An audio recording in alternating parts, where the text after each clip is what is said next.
বিশ্বকাপের পর আরও একটা দারুণ সুখবর পেতে যাচ্ছেন লিওনেল মেসি, যার ফলে সবাইকে ছাড়িয়ে ফুটবল ইতিহাসে ধরা ছোঁয়ার বাইরে চলে যাবেন আধুনিক ফুটবলের এই বরপুত্র। যে পথে লামিন ইয়ামাল, কিলিয়ান এমবাপ্পেদের মতন এ যুগের ফুটবলাররাও পাত্তা পাবে না মেসির সামনে। কি সেই সুখবর যার ফলে রেকর্ড বুকে আরও একবার নাম ওঠাবেন এলেমটন? সে কথাই থাকছে রিপোর্ট। লিওনেল মেসি বল পায়ে যার জাদুকরী নৈপুণ্যে মুগ্ধ হয় গোটা ফুটবল দুনিয়া। মাঠে যার উপস্থিতিতে দুশ্চিন্তার ভাঁজ পড়ে প্রতিপক্ষের ডাগ আউটে। বছরের পর বছর টপ লেভেলের ফুটবলে যিনি প্রমাণ করেছেন নিজের অসীম সামর্থ্যের, ক্যারিয়ার জুড়ে অসংখ্য দলীয় ও ব্যক্তিগত পদক পুরস্কারে ভূষিত হয়েছেন যিনি, সেই মেসি 39 বছর বয়সে সকলকে আরো একবার তাক লাগাতে চলেছেন। যেখানে চলমান বিশ্বকাপের শিরোপা জয়ের পর ধরা ছোঁয়ার বাইরে চলে যাবেন আধুনিক ফুটবলের এই বরপুত্র।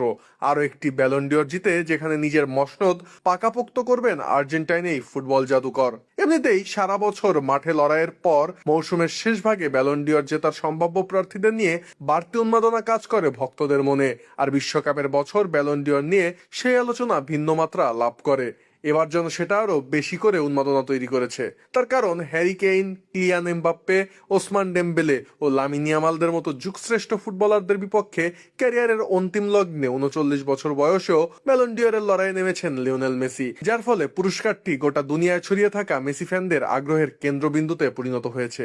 গেল 3 মৌসুম ধরে মেজর লিগ সকার মাতানো মেসির পক্ষে 39 বছর বয়সে ইউরোপের অভিজাত ক্লাবে খেলা ফুটবলারদের টেক্কা দেওয়া একসময় অসম্ভব বলেই মনে হচ্ছিল। যেখানে বায়ার্ন মিউনিখের ইংলিশ ফরওয়ার্ড হ্যারি কেইন চলতি মৌসুমে রীতিমতো নজর কাড়া ফুটবল খেলেন। তবে 2026 বিশ্বকাপে আর্জেন্টিনার হয়ে লিওর অতিমানবীয় পারফরমেন্স পুরো হিসাবটাই ওলটপালট করে দিয়েছে। যেখানে এখন পর্যন্ত চলমান বিশ্বকাপে মেসি করেছেন 8খানা গোল আর অ্যাসিস্ট করেছেন 4টি, প্রায় একা হাতেই যেখানে দলকে ফাইনালে তুলেছেন সর্বকালের এই সর্বশ্রেষ্ঠ ফুটবলার। স্পেনের বিরুদ্ধে ফাইনাল ম্যাচের ফলাফল যাই হোক না কেন, টুর্নামেন্টের সেরা খেলোয়াড় হিসেবে গোল্ডেন বল জয়ের দৌড়ে যেখানে মেসি সবার চেয়ে এগিয়ে। শুধু তাই নয়, গোল্ডেন বুটের লড়াইও এখন পর্যন্ত মেসি রয়েছেন শীর্ষে। এমনিতে 2025 সালের আগস্ট থেকে 2026 সালের জুলাই অবধি এই 12 মাসে ফুটবলারদের পারফরমেন্সের উপর ভিত্তি করে এবারের ব্যালন ডিওরটি দেওয়ার কথা রয়েছে।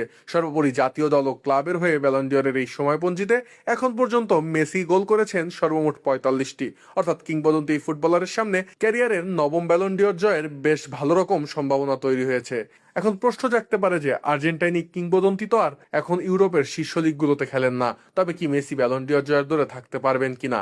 এ প্রসঙ্গে ব্যালন ডিওর পুরস্কারের স্বত্বাধিকারী সাময়িকী ফ্রান্স ফুটবল সকল সংশয় এক তুড়িতে উড়িয়ে দিয়েছে। যেখানে প্রতিষ্ঠানটি জানায় যে 1956 সালে শুরু হওয়া এই পুরস্কারটি প্রথমে শুধু ইউরোপীয় লিগের ইউরোপীয় খেলোয়াড়দের দেওয়া হতো।